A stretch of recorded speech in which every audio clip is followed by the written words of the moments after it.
Disclaimer: the content provided in this podcast is for informational and entertainment purposes only. While we discuss topics related to mental health advice, life wisdom, and alike, the opinions expressed are personal views of the hosts and do not constitute professional, legal, or medical advice. We make no representations or warranties about the accuracy or completeness of the information discussed. Any action you take based on the information in this podcast is strictly at your own risk, and we are not liable for any losses or damages in connection with its use. Additionally, this podcast may contain discussions around addictions, substances, which are intended for adult audiences. We do not endorse any illegal activities. Please consult your local laws before engaging in any actions related to this content. By listening to this podcast, you agree that you are over the age of 18 or the age of majority in your jurisdiction and understand the terms of this disclaimer. Welcome to the Balancing Forces podcast, where two opposites collide in the best way possible. One brings the fire, the other keeps it chill. But together we share life's lessons, hard-earned wisdom, advice you can actually use. Whether you need a fresh perspective or just a laugh, we're here to elevate your mind. So buckle up, because things are about to get real and really funny. So, let me ask you something. Have you ever felt like you're doing all the things to manifest? Journaling, visualizing, raising your vibe? But your dream still feels like a really cute cloud that just keeps drifting out of reach? That's not your fault. You're manifesting with Jupiter, the planet of expansion, of vision, of dreaming big and feel good. And yes, Jupiter is the party. It's that high frequency energy that says, you can have more, you are meant for more. But here's the truth. Jupiter gives you the dream, but Saturn builds the damn road. Saturn is structure. Saturn is systems. Saturn is showing up even when you don't feel like it. Saturn says, you want it? Cool. Let's get to work. Real manifestation? It's a cosmic collab. Jupiter for the vision, Saturn for the follow-through. You don't just need the vibe. You need the vessel to hold it. So ask yourself, are you dreaming or building? The universe isn't just listening. It's watching what you build. Manifestation isn't just vibes, it's engineering your evolution. Inside the Alchemist Laboratory, we don't just vibe high and journal pretty affirmations. We build systems for your soul. We map transits into the body using your solar map so you know when to dream and when to design. And we help you create sustainable magic, not just spiritual highs. Hey, BFFs. Before we dive into the final chapter of There's a Hole in My Love Cup, I just want to say thank you for being a part of this experience. I am so proud of you. As we wrap up this book, I'm excited about what's next, and I would love to hear from you. What topics do you want more of? What kind of conversations or interviews would you love to listen to? Your feedback, your ideas, and even your support through sharing, reviews, and Patreon make all the difference in helping this podcast grow and evolve. Thank you for being here. Let's build what's next together. Now, on to the last chapter. Chapter 45. And now, at the end of it all, there's a bit of a twist to this whole love cup story. The simple fact of the matter is that the ultimate goal of spiritual life is not about having a full love cup. Yes, I realize that we've just spent an entire book trying to get your love cup emptied of crud, patched on the bottom, and filled by small, medium, and large love sources. But the end game was never about walking around with a full cup. Yes, the goal, up to this point, was to heal a wounded life that was hemorrhaging love or completely bereft of love in the first place. But there's more, far more. In fact, something completely different. See, the really fascinating, theoretical, and quite practical question is this. What happens when the love cup of your soul has been cleaned, scoured, patched, healed of all the holes, and then filled with love by your own creation of a happy life? I mean, what do you do with a full cup of love? And there's only one answer. Poke a hole in it, of course. In truth, you were never born to be a love cup, collecting love here and there, like that squirrel anxiously foraging for acorns before winter. You were created as an instrument of divine love and power. That means it was all meant to flow through you, not just pool in and around you. Spiritual mastery is not about how much love you can collect inside of you, nor even just about how much love you can pour into others. It's about both. The problem is, Most people start pouring before they ever learn how to collect, or they collect but believing in deficiency rather than abundance, never pour. Thus, so many people are on the empty all the doggone time. Yet, the spiritual path is living as an instrument of the gods, doing God's work here on earth. It's about creating a vessel or instrument that is free of encrusted negative crud, free of holes that were put there involuntarily, constantly fed by life forces and love sources, and eager to flow love out onto and into others. In other words, the spiritual master is one who has become a love funnel. The advanced person on the spiritual journey is one who can control the size of the aperture at the top of his or her funnel, allowing for greater or lesser flow into it, as well as the aperture at the bottom, allowing for a wide spray of love to flow onto many, or a tightened, laser like flow of love out onto one, two, or a few. A great many people who have not commenced the real spiritual journey have love tumbling out of them, but it is neither deliberate nor metered. It is a result of damage, not desire or divine flow. It is spilling out of the bottom or over the edges of the top, full of rocks and a hole in the bottom. That is a very different state from the one who has finally healed her cup and then voluntarily chosen to become a love funnel. The one who has truly mastered his or her own spirit can pool love, release all love, maintain a seemingly endless flow and release, or pretty much any other configuration of energy and love flow, including total shutdown to simply rest, all the while knowing that the flow of love from the universe is never ending and abundant, easily captured, easily released. That's not just some hokey, new age cliche. Every religion of the world and every myth system, past and present, uses some form of language to express that the spiritual journey is about unblocking the energy sources in your life to live a life of full wingspan, no longer afraid, wings no longer clipped. Change the language, and the message is the same. In the long run, you were never born to be a cup. You were born to be a love funnel. And see, there's the odd thing about funnels.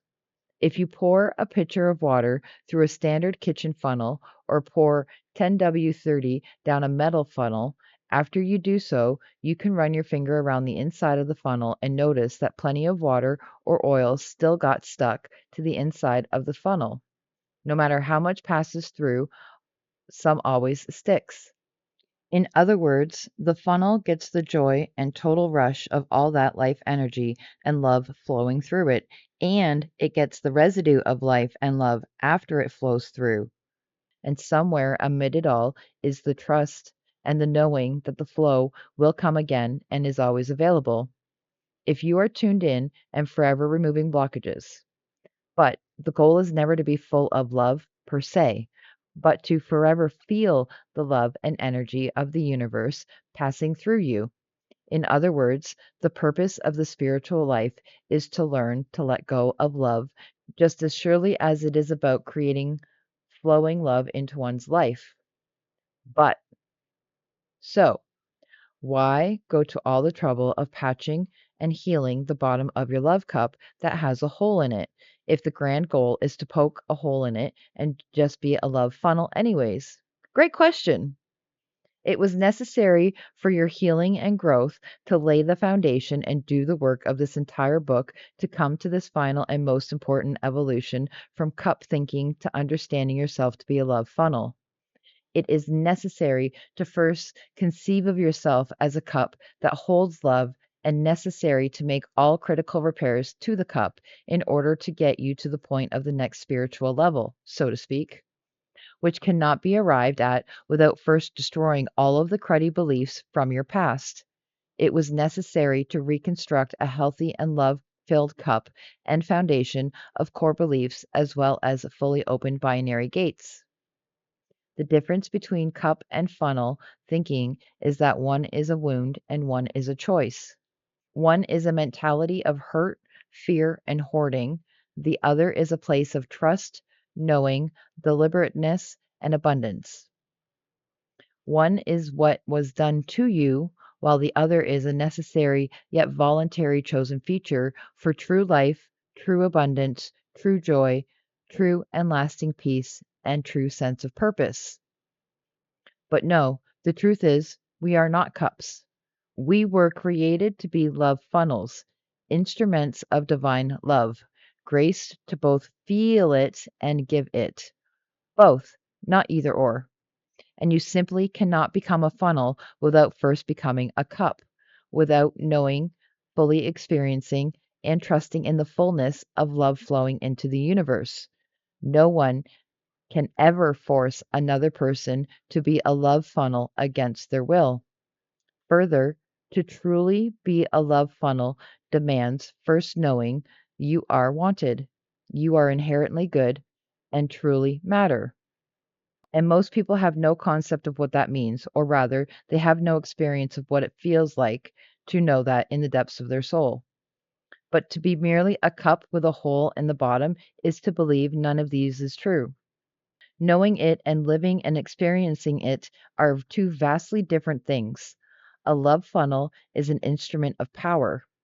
A cup with a hole in the bottom is merely a wounded life, forever being depleted, never fully replenished, never truly knowing the enormity of divine power. And why would anyone ever choose to be a love funnel after repairing the love cup and being so full of love and appreciations for one value? Why would someone voluntarily sacrifice the state of fullness, truly full of love? I mean, who would ever do such a thing? This is the ultimate question. And the simple answer is because you want to. The human soul, in its freest and most ecstatic state, loves giving love. That's the grand spiritual commonality of our existence. We all long to both feel love and feel the massive delight of giving love. There is no greater and lasting high than creating the beliefs, infrastructure, and spiritual disciplines necessary for a clean vessel and an ongoing flow of universal energy. Feeling the rush of the energy of the universe coursing through you daily by tapping into your intuition and deepest sense of inner knowing, fully trusting where it is leading you each day, giving passionate energy and abundant love to others, knowing that you can shut it all down, close the top aperture, take any length of time off, or give away all of your love and life force, and there will be a complete replenishment because love and energy flowing into you from the universe is always there, waiting to be tapped. There is simply no joy in life, no more sublime experience than to pour it all out or spray an intense stream of life energy to another, to let it all flow through you and to feel replenished, feel yourself rejuvenated, and then to allow the universe to provide you with more opportunities to do it again. There is no greater ecstasy than to be an instrument of the gods, an instrument of divine love in the world. It is to know, after you have finally healed your wounds, that your life has meaning as you experience that giving of life energy to others a lot, knowing you can never deplete its flow. This is happiness. This is the consummate definition of clarity. This is inner peace. This is, in the end, true aliveness. May it be yours forever. Song recommendation. Could any collection of songs be complete without Michael? So perfectly appropriate to both your evolution throughout this book and the climax of the final love funnel chapter, I offer this MJ classic, which speaks of self change and commitment to serving those whose need is even greater. Man in the Mirror by Michael Jackson. And now, one final recommendation, the all time classic that has been covered by Hart, David Foster, and others. The original of You're the Voice was written and performed by John Farnham back in the 80s.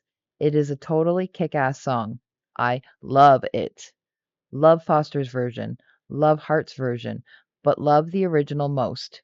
Actually, the very, very best version is performed by Farnham live at the 2003 ARIA Awards, for he includes timpani, bagpipes, orchestra, and a whole lot of energy.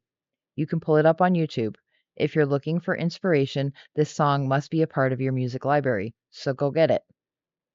Benediction.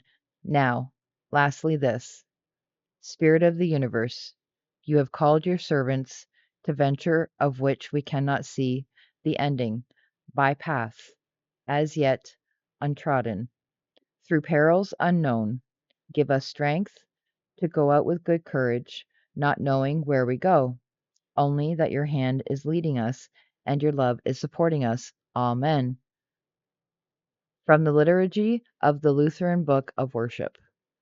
So remember, we're giving away this signed autograph copy of There's a Hole in My Love Cup. To enter, just like, subscribe, and comment. Also, sign up for our Beacons link to get into the giveaway. Thank you very much for tuning in. Stay amazing, stay awesome, and remember always to keep it real.